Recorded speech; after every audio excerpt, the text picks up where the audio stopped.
வணக்கம். தினசரி வானிலையும் அதனை சார்ந்த அறிவியலும். இன்று டிசம்பர் 26 மார்கழி 10. தென்கிழக்கு தெற்கு மத்திய வங்கக்கடல் மற்றும் அதனை சார்ந்த நிலநடுக்கோட்டு இந்திய பெருங்கடல். இந்த பகுதி சார்ந்து நீடித்து வந்த காற்று சுழற்சிகள் ஒருங்கிணைந்த சுழற்சிகளாக நங்கூரமிட்டு ஒரே இடத்தில் நீடிக்கும் நிகழ்வாக நீடிக்க இந்த காற்று சுழற்சியினுடைய அடுத்த கட்ட நகர்வுகள் என்ன? தாமதமாகும் நகர்வுகளினால் மழை சுற்றுகளில் ஏற்பட இருக்கக்கூடிய மாற்றங்கள் என்ன? மழை பொழிவின் தீவிரத்தில் ஏற்பட இருக்கும் மாற்றங்கள் என்ன என்பது பற்றியான எனது தனிப்பட்ட வானிலை விளக்கம். வணக்கத்துடன் சி. அண்ணாதுரை. இன்றைக்கு காலை 4:30 மணி அளவிலான வானிலை அமைப்பு. தென்கிழக்கு வங்கக்கடல் மற்றும் அதனை சார்ந்த நிலநடுக்கோட்டு இந்திய பெருங்கடல். தென்னிலங்கைக்கு தென்கிழக்கே சுமார் 600 கிலோமீட்டர் தொலைவில் இரட்டை சுழற்சிகளாக நீடித்து வந்த காற்று சுழற்சிகள் ஒரு சுழற்சியாக ஒருங்கிணைந்தது. ஆனால் இந்த அதிகாலை வரை கிட்டத்தட்ட அதே இடத்தில் நிலைத்து நீடிக்கிறது. மேற்கு அல்லது வடமேற்கு நகர்வுகளில் தாமதம் ஏற்பட்டிருக்கிறது. இதன் விளைவாக எதிர்பார்க்கப்பட்ட மழை சுற்றுகளிலும் மாற்றங்கள் உருவாகியிருக்கின்றன. அதாவது எதிர்பார்க்கப்பட்டபடி உயரழுத்த வலயங்கள் 10 டிகிரி அச்சக்கோட்டிற்கும் தெற்கேயும் நீடித்து வந்த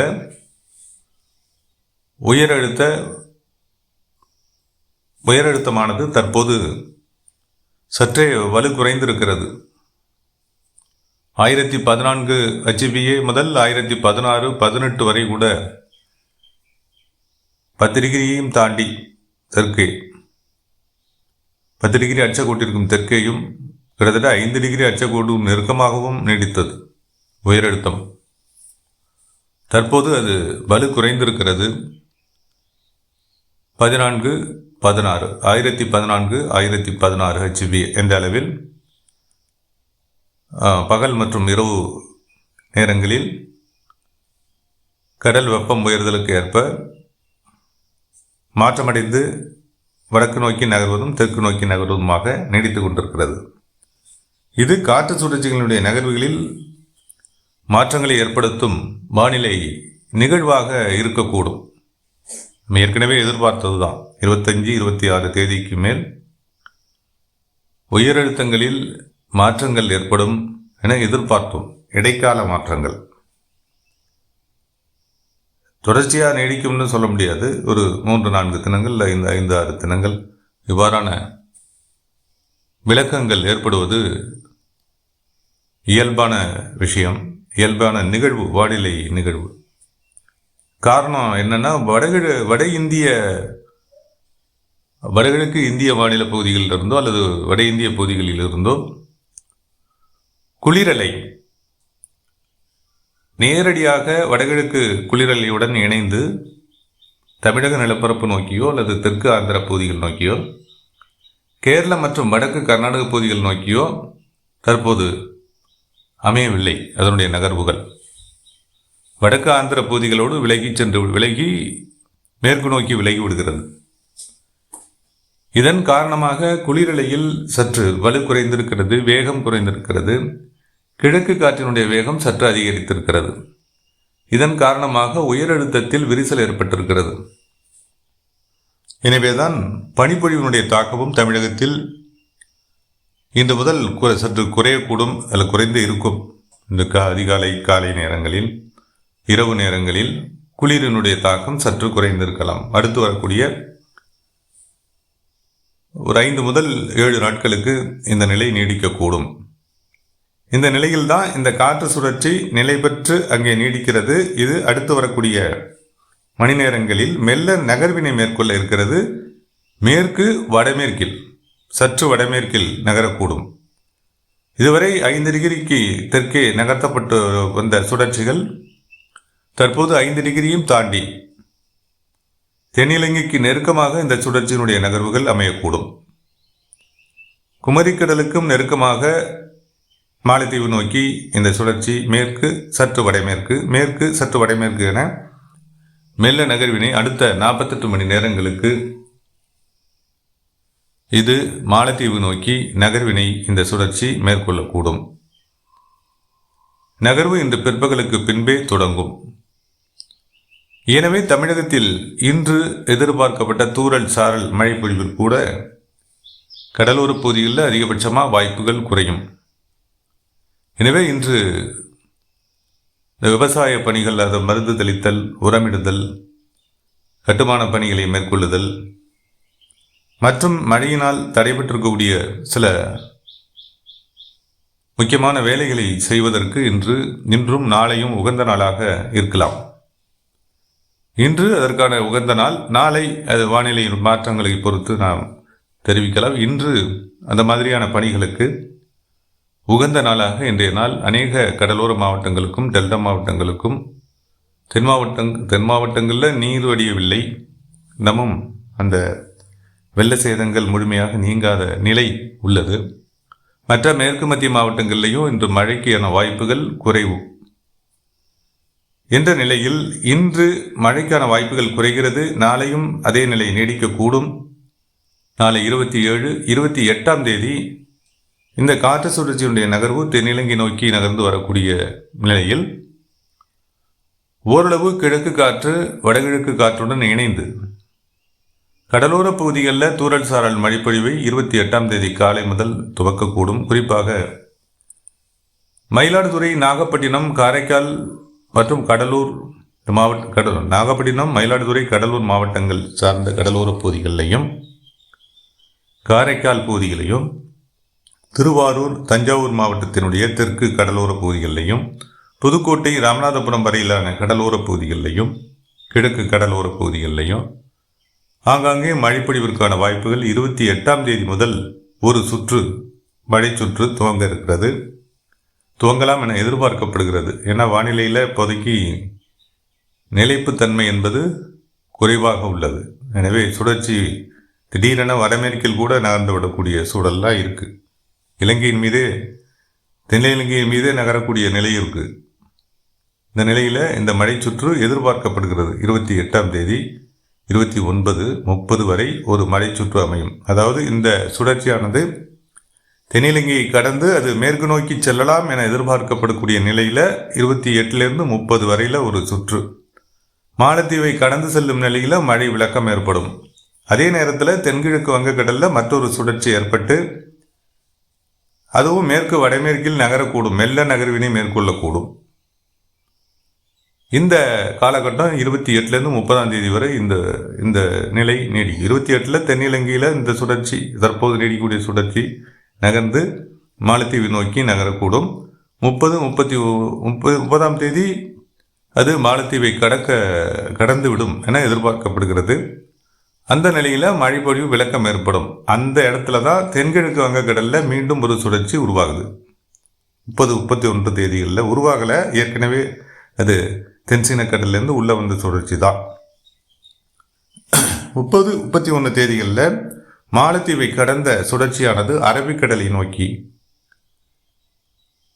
உயரழுத்த விளக்கங்களின் காரணமாக, அதாவது உயரழுத்தத்தினுடைய வீழ்ச்சியின் காரணமாகவும் ஏற்பட்டிருக்கக்கூடிய சாதகமான வானிலை சூழல் காரணமாக, அந்த நேரத்தில் ஏற்படக்கூடிய சாதகமான வானிலை சூழல் காரணமாக மாலத்தீவை கடந்த சுழற்சியானது அரபிக்கடலில் வடக்கு மற்றும் வடகிழக்கில் நகர உள்ளது. வடக்கு, அதிகபட்சமாக வடக்கு நகர இருக்கிறது. அதாவது வடகிழக்கிலும் நகர இருக்கிறது. இந்த நிலையில் 31ஆம் தேதிக்கு பின்னர் 1, 2 தேதிகளில் லட்சத்தீவுகளையும் கடந்து கேரள பகுதிகளுக்கு நெருக்கமாக வரக்கூடும் என எதிர்பார்க்கலாம்.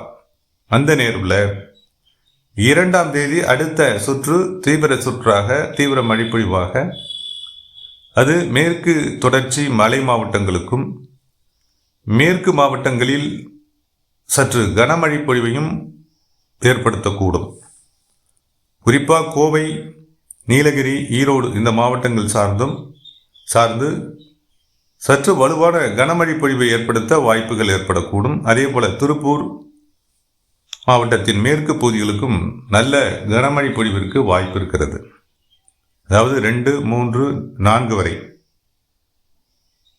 அரபிக்கடலில் அந்த சுழற்சி நீடிக்கக்கூடிய அதே நிலையில், அதாவது 2லேருந்து 3, 4 வரை நீடிக்கக்கூடிய நிலையில் அது கிழக்கு காற்றை கடலோர மாவட்டங்கள் வழி ஈர்க்கும். அந்த வகையிலையும் அந்த 2, 3, 4 தேதிகளில் வடகடலோரம், அதாவது விழுப்புரம் வரையிலான கடலோர பகுதிகள், டெல்டா மாவட்டங்கள் மற்றும் புதுக்கோட்டை, ராமநாதபுரம் வரையிலான கடலோர பகுதிகளில் மழைப்பொழிவு அங்கங்கே நீடிக்கும். இருப்பினும் தென்கிழக்கு வங்கக்கடலிலிருந்து ஒரு சுழற்சி வலுப்பெற்று மேற்கு வடமேற்காக நகர்ந்து வரக்கூடிய நிலையில் அது ஒரு பகுதி கிழக்கு காற்றை உள்ளிருப்பதனால அரபிக்கடலில் சுழற்சி வலுவாக நீடித்த போதும் மழைப்பொழிவினுடைய தாக்கம் கிழக்கு கடலோர பகுதிகளில், கடலோர மாவட்டங்களில், அதாவது டெல்டா மாவட்டங்கள் மற்றும் வடகடலோர மாவட்டங்கள், தென்கடலோர மாவட்டங்களில் மழைப்பொழிவுடைய தாக்கம் குறைந்திருக்கும். ஏன்னா தென்கிழக்கு வங்கக்கடலிலிருந்து சுழற்சி ஒரு பகுதி கிழக்கு காற்றை விலக்கி மேற்கு வடமேற்கில் தென்னிலங்கை நோக்கி நகர்கிறது. இது 3, 4 தேதிகளில் தென்னிலங்கை நெருக்கமாக வரக்கூடிய அதே நிலையில் அரபிக்கடல் சுழற்சி வலுவிழக்கலாம் என எதிர்பார்க்கப்படுகிறது. அந்த வகையில் 3, 4 தேதிகளில் தென்னிலங்கையை அடைந்த காற்று சுழற்சி மேலும் உயரழுத்த பகுதியில் ஏற்பட்டிருக்கக்கூடிய சில விரிசல்கள் காரணமாக வடமேற்கில் நகர்வதற்கான வாய்ப்புகள் இருக்கு. அதாவது வட இலங்கை நோக்கி நகர்வதற்கான வாய்ப்புகள் இருக்கு. சுழற்சி சற்று வலுப்பெறவும் வாய்ப்புகள் உள்ளன. இந்த நிலையில் 4 முதல்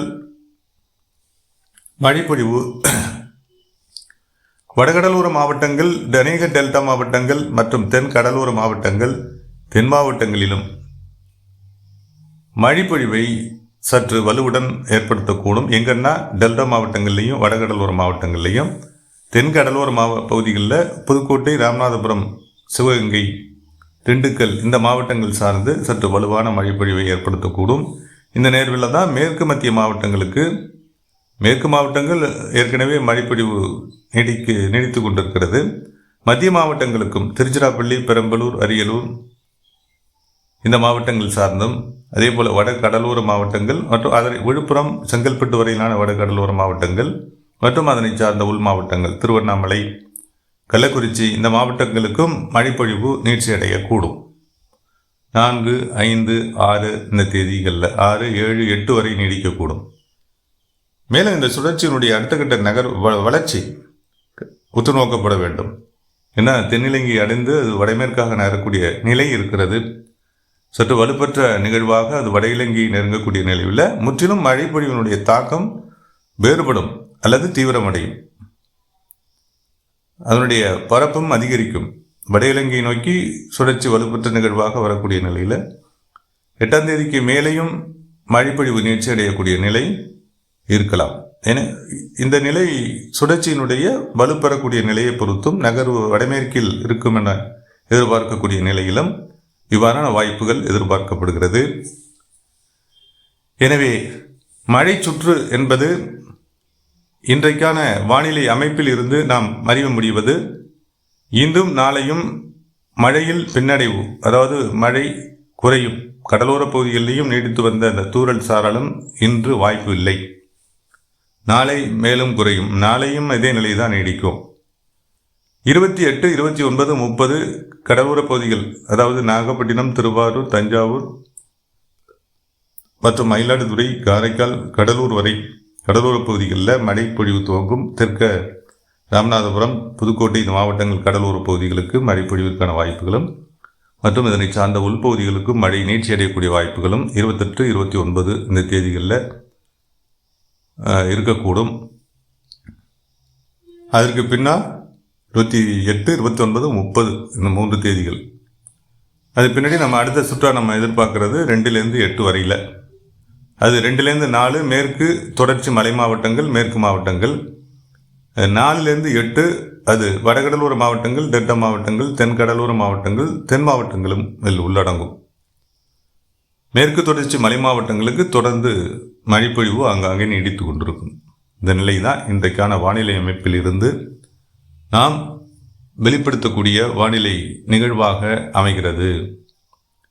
தொடர்ந்து கண்காணிப்போம். தொடரும் வானிலையில் ஏற்படும் மாற்றங்களுடன் மீண்டும் மற்றொரு வானிலை விளக்கத்தில் இணைகிறேன். தொடர்ந்து இந்த இணைப்பில் நீடித்தமைக்கு நன்றி.